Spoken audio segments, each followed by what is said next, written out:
السلام علیکم ورحمۃ اللہ وبرکاتہ۔ الحمد للہ رب العالمین والصلاة والسلام علی سید الانبیاء والمرسلین اما بعد۔ قال النبی صلی اللہ علیہ وسلم لا تطرون کما اطرت النصارى ابن مریم فانما انا عبدہ فقولوا عبد اللہ ورسولہ۔ نبی کریم صلی اللہ علیہ وسلم ارشاد فرماتے ہیں کہ مجھے اس طرح حد سے نہ بڑھانا جیسا کہ نصارہ نے سیدنا عیسیٰ علیہ الصلوۃ والسلام کو حد سے بڑھا دیا۔ میں تو صرف اس کا بندہ ہوں، تو مجھے اللہ تعالیٰ کا بندہ اور اس کا رسول ہی کہو۔ اسے بخاری روایت کیا، حدیث نمبر 3445۔ دوسری روایت میں نبی کریم صلی اللہ علیہ وسلم ارشاد فرماتے ہیں، اے لوگو، دین میں غلو کرنے سے بچتے رہنا، کیونکہ اس سے پہلے لوگوں کو دین میں غلو نہیں ہلاک کیا تھا۔ اسے ابن ماجہ نے روایت کیا، حدیث نمبر 3029۔ نبی کریم صلی اللہ علیہ وسلم نے جس چیز سے منع فرمایا تھا، امت اسی گمراہی کا شکار ہو گئی۔ اور جس طرح یہود و نصارہ نے اپنے انبیاء علیہ الصلوۃ والسلام اور اولیاء کی شان میں غلو کیا اور گمراہ ہو گئے، اسی طرح امت محمدیہ میں بعض بدبخت ایسا پیدا ہوئے جنہوں نے اسی طرح غلو سے کام لیا، جس کی جھلک آپ اس ویڈیو میں ملاحظہ فرمائیں گے۔ کیا برا وقت آ گیا امت کو، کتنے بڑے آقا غوث پاک۔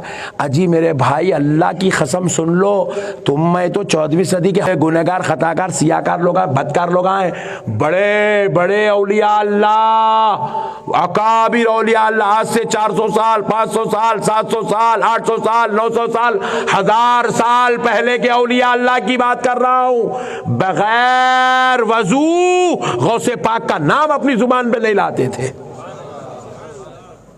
بغیر وضو غوث پاک کا نام اپنی زبان پہ نہیں لیتے تھے۔ ایسی ذات کا نام غوث پاک ہے، معمولی بات نہیں ہے میرے بھائی۔ غوث پاک کا اللہ نے غوث اعظم کو رد بلا بنا دیا، دافع بلا ہے غوث پاک، دافع رنج و علم ہے غوث پاک، مومن کے ایمان کی دلیل ہے غوث پاک۔ جس زبان پہ غوث پاک کا نام ہوتا نا، یہ اس کے مومن ہونے کی دلیل بن جاتا وہ نام۔ ایسی ذات کا نام غوث پاک ہے میرے بھائی۔ غوث پاک کے بیٹے حضرت سیدنا سید شاہ عبد الرزاق الگیلانی رضی اللہ تعالی، غوث پاک کے بیٹے، آپ فرماتے ہیں میں نے اپنی سر کی آنکھوں سے بغداد کی گلیوں میں لوگوں کو زندہ جلتے ہوئے دیکھا ہے۔ میں نے لوگوں کو زندہ جلتے ہوئے دیکھا ہے۔ میں جا کے دریافت کیا یہ شخص ایسے زندہ کیوں جل گیا، تو جواب ملا بغیر وضو میرے بابا غوث پاک کا نام لیا تھا اس لیے جل گیا۔ اللہ اکبر، یہ عالم ہے غوث پاک کا۔ پھر بعد میں سرکار سیدنا علی المرتضیٰ رضی اللہ تعالیٰ عنہ خواب میں تشریف لائے، لا کے بولے بیٹے عبد القادر، اگر اتنا جلال رہے گا تو نانا کی امت تم سے استفادہ کیسے کر سکے گی؟ بیٹا یہ جلال مجھے دے دو، میرا جمال تم اپنے اندر لے لو۔ ناظرین کرام، کہہ رہے ہیں کہ ان کا نام کوئی بغیر وضو کے لے لیتا تو اسے جلا کر راکھ کر دیتے۔ انا للہ و انا الیہ راجعون، یعنی ایسا ظلم تاریخ انسانیت میں کسی نے نہیں کیا جو یہ بدترین لوگ اولیاء کے طرف منسوب کر رہے ہیں۔ حالانکہ نبی کریم صلی اللہ علیہ وسلم نے آگ سے عذاب دینے سے منع فرمایا تھا، جیسا کہ صحیح بخاری حدیث نمبر 2954 میں موجود ہے۔ اور یہ بدبخت لوگ ثابت کرنے پر تلے ہوئے ہیں کہ عبد القادر جیلانی رحمہ اللہ نبی کریم صلی اللہ علیہ وسلم کے دین پر نہیں چلتے تھے، یا پھر انہیں نبی علیہ السلام کا دین معلوم ہی نہیں تھا۔ دوسری بات، ایک مسلمان کو ناحق قتل کرنا کبیرہ گناہ ہے، جیسا کہ ارشاد باری تعالی ہے، انہ من قتل نفسا بغیر نفس او فساد فی الارض فکأنما قتل الناس جمیعا۔ جو شخص کسی کو بغیر اس کے کہ وہ کسی کا قاتل ہو یا زمین میں فساد مچانے والا ہو قتل کر ڈالے تو گویا اس نے تمام لوگوں کو قتل کر دیا۔ سورۃ المائدہ آیت نمبر 32۔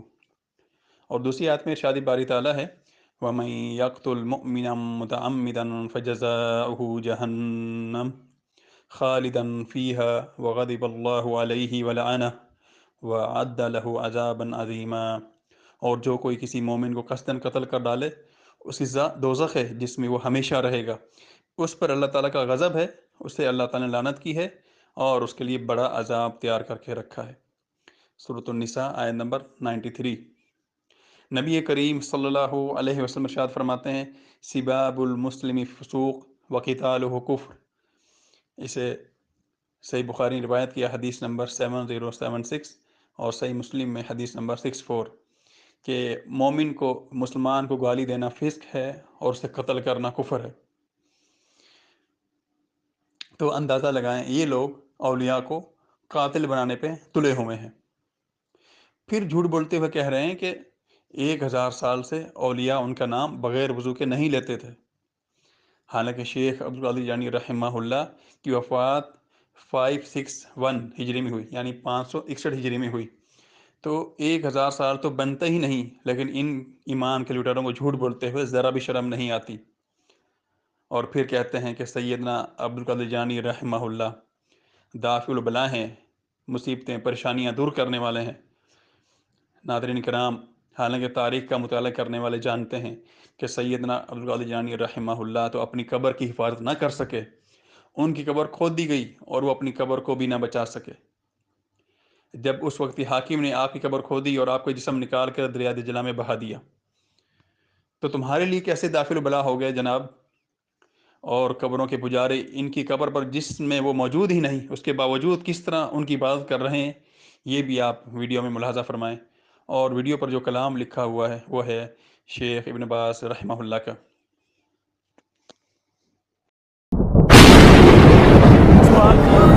تیرے ہاتھ میں ہاتھ میں نے دیا ہے، تیرے ہاتھ ہے لاج یا غوث اعظم۔ غوث پاک میں ساری زندگی پڑھتا رہا، یا اللہ بروز قیامت غوث پاک کے غلاموں میں اٹھانا۔ یا غوث اعظم، آج آپ کے عرس کی رات ہے، آپ کے مرید، آپ کے فقیر دور سے آئے ہیں، آپ ہی کا فرمان ہے کہ نیک مرید میرے لیے اور میں گناہ گاروں کے لیے ہوں۔ غوث پاک آپ کے گناہ گار مرید آئے ہیں، ہماری جھولی بھر دیجیے، جھولی کو میری بھر دو، ورنہ کہے گی دنیا ایسے سخی کا منگتا پھرتا ہے مارا مارا۔ میری لاج رکھ لو یا غوث، میں مرید ہوں تمہارا، میں مرید ہوں تمہارا۔ غوث پاک آپ نے اپنے در پر آنے والوں کو سب کو نوازا، یہ دور دور سے آپ کے فقیر، آپ کے مرید، آپ سے محبت کرنے والے آئے ہیں۔ آج آپ کے عرس کی رات ہے، کسے خالی نہ لوٹائیے، سب کی جھولیاں بھر دیجیے۔ غوث اعظم سیدہ، مشکلات بے عدد دارے ماں، المدد یا غوث اعظم پیر ماں، امداد کن، امداد کن، از بند غم آزاد کن، در دین و دنیا شاد کن، یا غوث اعظم دستگی، یا شبیر یا شبر، یا عثمان یا حیدر، دفع شر کن خیر آور، یا شبیر یا شبر۔ ناظرین کرام، اب آئیے پوچھتے ہیں قرآن مجید سے کہ دافع البلا کون ہے۔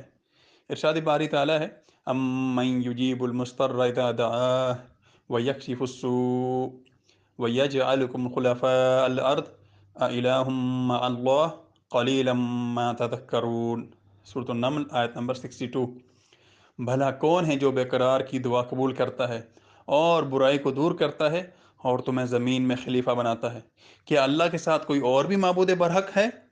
تم بہت ہی کم سمجھتے ہو۔ آخر میں اللہ سبحانہ و تعالیٰ سے دعا ہے کہ اللہ سبحانہ و تعالیٰ امت کو ان شر پسندوں کے شر سے اور شرکیات سے بچا کے رکھے، آمین۔